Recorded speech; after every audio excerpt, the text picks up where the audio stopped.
allowed to communicate with God. But the Bible says we have a great high priest. His name is Jesus.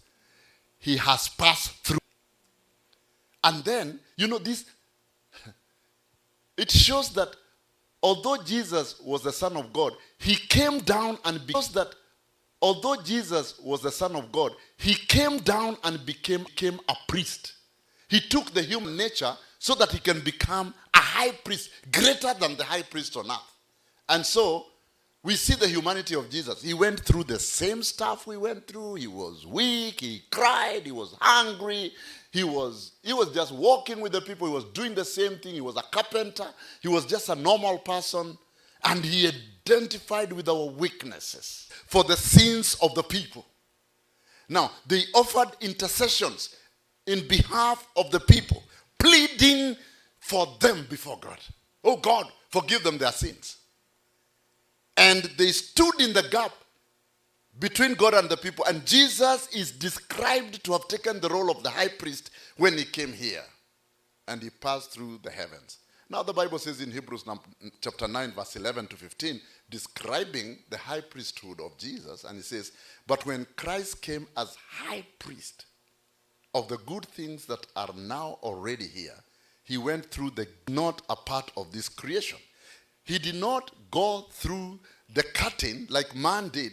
He went through the tabernacle, the real tabernacle. And he says, he did not enter by means of the blood of goats and be slaughtered because of their sins. And the high priest was supposed to take some of that blood and take it to the Holy of Holies so that it is given as a sacrifice for their sins. Kila mtu alikuwa analeta kondoo, mwingine analeta mbuzi, mwingine analeta njiwa. Wanachinjwa kwa ajili ya dhambi. And it says, he did not enter by means of the blood of goats and calves, but he entered the most holy place once for all by his own blood, thus obtaining eternal redemption. Now, this is amazing because the Holy of Holies was a place where it was divided and only the high priest. We are told that the high priest was supposed to put on a long robe, and at the end of the hem was supposed to be put some bells and a rope. So when he was interceding for the people, if he died, you cannot go inside and pick him. You have to pull him. And then, still alive.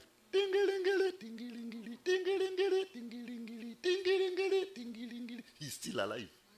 When the bells stop, then people have to be very careful to know, is he in today? Can you turn to your friend and tell her or him, you have obtained eternal redemption? Eternal. Yeah, by accepting Jesus, you have obtained eternal redemption. Now, listen to verse 13 of chapter 9. The blood of goats and bulls and the ashes of a heifer sprinkled on those who are ceremoniously unclean sanctify them so that they are outwardly clean. Hii ilikuwa ya kusafisha nje. Ilikuwa ni kama hilo unaingia kwa shower. You know I like showering. Hii mambo ya kuingia kwa ile mtungi sipendi sana. Napenda ile. Najua zamani tulikuwa naoga na karai. So wakati tulipata ile alafu unapimia kama ni baridi, unapimia moto. You remember ile karai? Wana unachota na mkono. Unajisugua tena, sabuni inajaa kwa kichwa, unachukua tena maji na mkono. But this one unang'ara. No. So kumbe ile damu ilikuwa inapelekwa na makuhani, ilikuwa ni ya kusafisha makosa ya nje. Ile ya nje. How much more then will the blood of Christ, who through the eternal Spirit offered himself unblemished to God, to cleanse our conscience and from acts that lead to death, so that we may serve the living God. Tunaoshwa na kusuguliwa. Unajua nilipoenda Kenya juzi niliona kumbe ile nini, kulikuwa na kitu ingine ilikuwa inaitwa muratina. It was we used to kusugua. Yeah. It is not kama hii nini ya Walmart ile naonanga inawekwa sabuni alafu unajisugua. That one was from the forest. Unasugua kabisa. Paka inatoa muhora yote ile.